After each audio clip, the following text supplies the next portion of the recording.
Hey, booktube. It's been so long. I feel like I don't even know who you are anymore. Hi. Hi. Oh, what you doing over there? You crazy kids. Okay, Zoe gave me a haircut because I apparently looked like a old prospector for a bit there. So that was a thing. I'm trying to not blind you by going like this.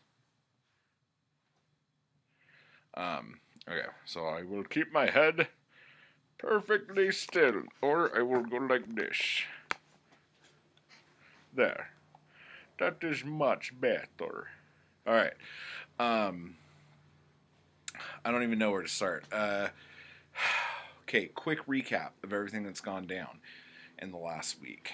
On Monday, some dude showed up to sand down and paint one wall of the house and two walls of the garage. Okay, so because we are renting where we are right now, and apparently the what do you call it? Homeowners insurance, I guess, went bad, or I don't know. Like, they needed to renew it, and they wouldn't let them renew it with getting holes in my beard, without them painting those parts of the house or whatever. So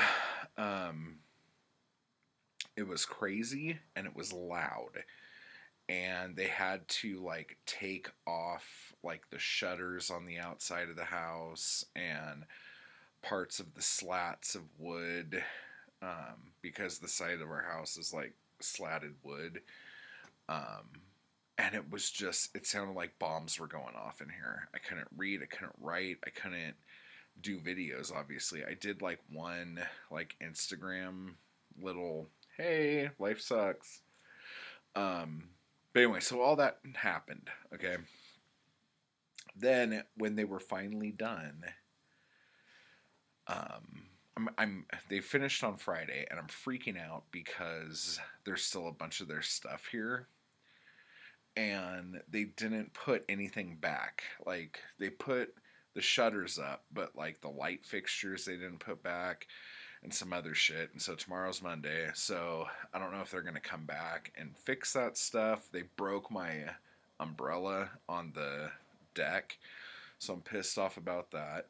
But anyway, so they had a bunch of shit. Like, they have ladders and paint and stuff still here, so they'll be back. But Friday afternoon, I'm sitting outside, and some fucking dude appears on the deck. And I'm like, hello. And he's like, oh yeah, I'm here to look at the roof because the homeowner needs it for the insurance. And I'm just like, oh my god, if next week is people on the roof, I don't know if I'm going to be able to do it. You don't know. Anyway, so other notes, the new weird mask is here. We got comics in it this time too, if you could see what's happening. But yeah, so this one has some Robert E. Howard. Britt's got more stuff in here. Let's see. And David K. Montoya. I've worked with him a lot in the past. My dad worked with him when he was still alive, so it was kind of cool getting him in here. More Edgar Rice Burroughs, Princess of Mars. My Serial, The Brain Thief, is in here. We also got Stanley B. Webb, Evan Boffman, more Mark Rennie, and Kenneth Bykirk. And yeah, So, that's a ton of stuff. Mainly fantasy stuff this time, but a ton of cool stuff. So that's that. BoldlyGovember. This week I read Star Trek 3 with James Blish. This was so fucking good. And I think a lot of it is because some of my favorite Star Trek episodes are adapted in this book. So we got The Trouble with Tribbles, Last Gunfight, The Doomsday Machine, Assignment Earth, Mirror Mirror, Friday's Child, and Amok Time. And I think I said 4. 1, 2... Yeah, 3, 4. Yeah. This was just fun. I wanted to watch all the Star Trek episodes that I was reading in here to kind of give like a... But I didn't get around to doing that. So I might. I don't know. But I read Spock Must Die by James Blish. I read Star Trek 1 and 2, also by James Blish. This is the first time that I feel like he was having a lot of fun. Like, it just felt so much more fun. So, take that for what you will. And then this week I'm going to start reading Star Trek Log 1, Alan Dean Foster. These are adaptations of the animated series, and in this one we have Beyond the Farthest Star, Yesteryear, and Our Planet is Missing. I've never watched these. I do believe they were on Scooby-Doo a couple times. Or I watched it a long time ago, but I don't remember it. So anyway, so this will be pretty fun. And then, depending on what happens from here, I'm either going to just read some TOS novels until the end of the month, or I might go back to the episodes. I don't know. So that's that. I can't show you a lot of this because me and Zoe are going to be doing a book haul here pretty soon. But I started reading Conan #1.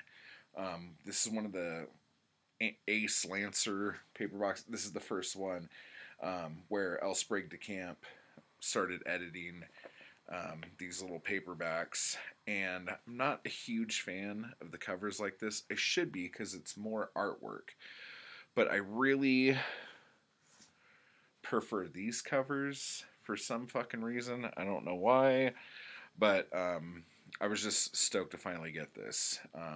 It's a bit warped. I thought it smelled damp. Zoe says it just smells old. So, I don't know. Steve will go, oh, that's mildew. You got to throw that book away. Got to wash it first and then throw it away. But this was really cool. And I wanted to read these mainly to just read his little introductions and stuff. But there's also a letter in here that I read from Robert E. Howard to P.S. Miller, who was working with a friend of his to do a chronology and a map of Conan. Like, there were just fans who wanted to, like, do this stuff. And he was like, oh my gosh. So that's pretty cool. And, E. Hoffman Price and L. Sprague de Camp, they're kind of dicks, dude. Like, what does E. Hoffman Price say here? Howard thus explained his preference for heroes of massive muscles with simple minds. I don't know. I just watched a documentary on YouTube about... Because I knew L. Sprague de Camp kind of took many liberties with Robert E. Howard's Conan stuff, but I wasn't aware of just how far he went, and now I'm kind of pissed off. But at the same time, if he didn't do this, would anyone even know who fucking Conan was today? I don't know. So anyway, long story short, one thing that he says in here, because God in a Bowl's in here, and he says that when he first edited God in the Bowl, he took many liberties with it and really rewrote it. Because God and Bull's a fragment story. And I knew that he had done that with that story. And I wanted this because I'm like, okay, so this is the Elsbreg de Camp version in here. Okay, so there's the fragment version, and then there's the Elsbreg de Camp. But he says in here that the first time he did it, he took many liberties, and the one in here, he really reverted most of it back to the original text. So now there's at least 3. So now I'm assuming he's talking about the Gnome Press version, so now I gotta fucking go track those down. Damn it. So more adventure. But what I really wanted to talk to you about today. Oh, also I read, this is total side note. I read, I Have No Mouth, But I Must Scream by Harlan Ellison. And my dad really liked that book and that story. And for some reason, I don't know if it was just to spite him, I never read it. And I always knew about it. He had it, like, cover out on his bookshelf when I was growing up. But, I don't know. I just never read it. And then I, on a whim, read it. And I was so fucking blown away. It was nothing that I thought it was going to be, and it was so fucking dark. It was so much darker than I ever would have expected that story to be. In retrospect, I'm like, well, the title pretty much, yeah, maybe that is kind of dark. I don't know. I was just so blown away. If you haven't read it, I don't want to tell you a goddamn thing about it because I went in cold as ice on it, and it just knocked me to next month. But there is something that we are going to talk about right now.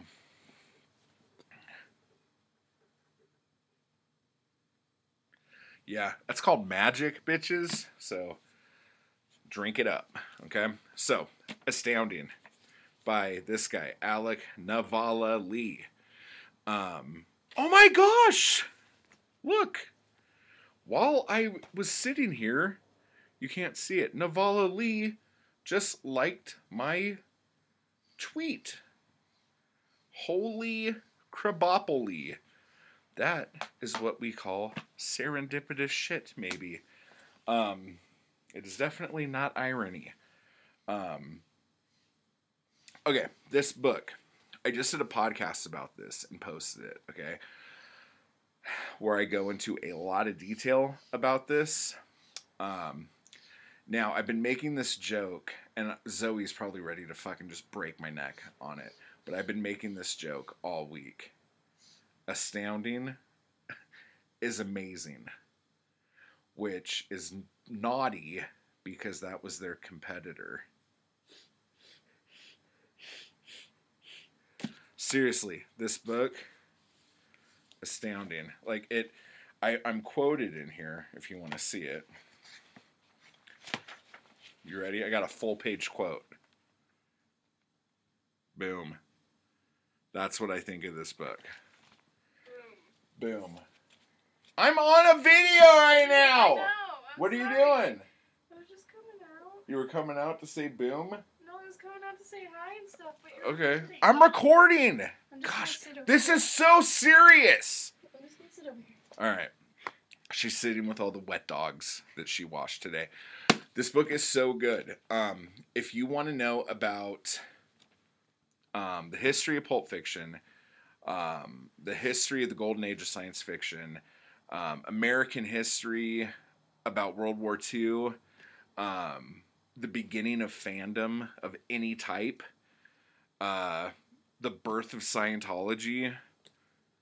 This book has so much stuff in it, it's ridiculous. It's astounding. It's astounding. Did you just make that joke? Yeah. I've been making that joke like forever. But yeah. Okay. So boom. No, but seriously, John W. Campbell, Isaac Asimov, Robert A. Heinlein, L. Ron Hubbard, so many others. Since we were just talking about Elsbreg de Camp's mentioned in here. I don't know how to say this guy's name, so if you know how to say it, let me know. But von Vaugh, It's VOGT.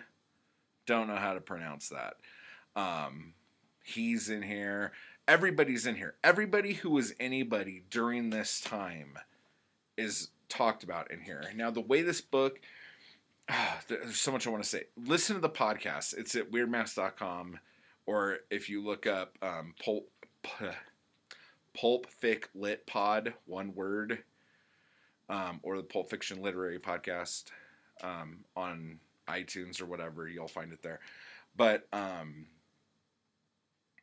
the only other person I know who's read this is Steve right now. I haven't been on YouTube for a little bit. Quit cracking your knuckles. You're distracting me. But what he said was that Isaac Asimov steals the show in this.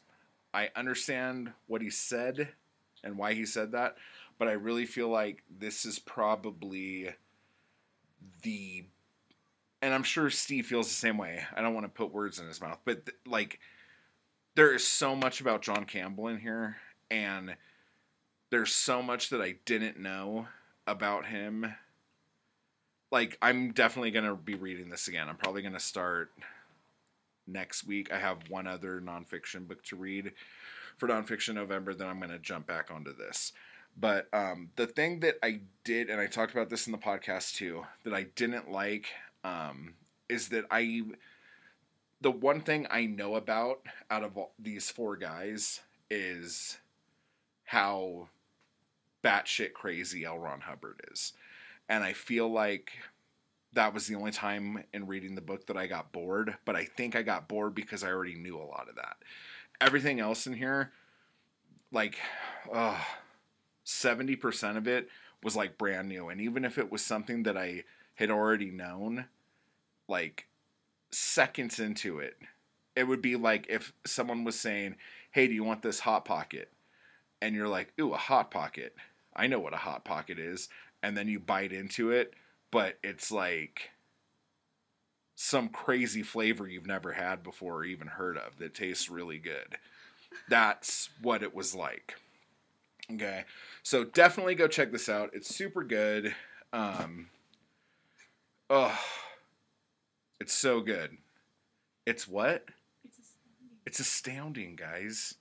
Get on that shit. So, yeah. Let me know down below if you read it and how your BoldlyGovember is going in Nonfiction November and Moby Dick November. Jeez, I didn't even talk about Moby Dick. That will be the next thing I talk about. Me and Zoe had a conversation where I was like, okay, this is so stupid. I read like that first bit, like the etymology and all that other stuff, and I was just like, oh, for fuck's sake, kill me. But then when the story started, I'm like, this guy's a lot funnier than I thought it was going to be. God, I thought the captain of the ship was a total fucking asshole. And Zoe's like, that's not Ahab. And I was like, Ahab. That's right. That is his name. It's not Ishmael. His name isn't Ishmael Ahab. That's where I was confused. So have a good laugh about that. And let me know down below what you think about everything. And, yeah, we will talk soon. Why do you wait for so long? Why are you still here? I'm saying goodbye to you. Stop the video now.